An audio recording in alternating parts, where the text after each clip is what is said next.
À la une de la presse quotidienne ce lundi, des sujets internationaux comme la Syrie et l'Égypte, mais aussi bien sûr le bras de fer Mittal-Florange-Montebourg.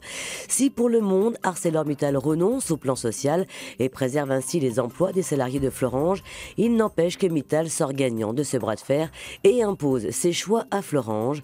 Pas de nationalisation du site, un désaveu cinglant pour Montebourg. L'occasion pour Libération de revenir sur le jour où Montebourg a voulu démissionner, c'était vendredi, désavoué par Jean-Marc Ayrault, le ministre du Redressement productif, a menacé de quitter le gouvernement. Le cas Montebourg fragilise Hollande, estime Le Figaro, qui juge que le président sort affaibli du conflit après avoir laissé son ministre du Redressement productif menacer Mittal de nationalisation. Pour l'humanité, Ayrault refroidit Florange, puisque le Premier ministre renonce à une renationalisation et accepte les vagues promesses de Mittal. Et puis dans la série Feuilleton qui n'en finit pas, la guerre est redéclarée. S'amuse 20 minutes après que Jean-François Copé ait proposé dimanche d'organiser un référendum sur les statuts du parti et de remettre son mandat en jeu, mais après les municipales de 2014. Et évidemment, la proposition a été rejetée par François Fillon. Hébergement d'urgence, du flou en appel à l'Église, titre aujourd'hui en France Le Parisien.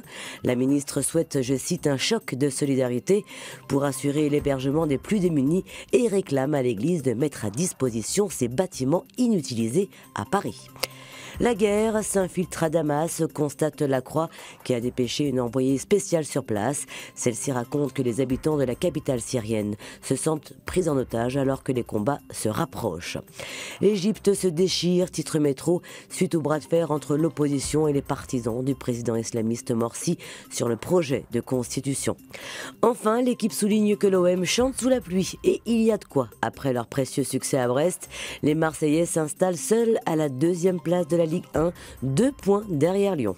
Et pour terminer, l'image du jour est cette missive rédigée par Napoléon Bonaparte et entièrement chiffrée, dans laquelle il écrivait le 20 octobre 1812 « Je fais exploser le Kremlin le 22 à 3h du matin, signé Nap ».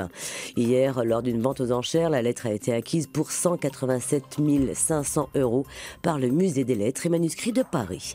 Sur ce, très belle journée et à demain.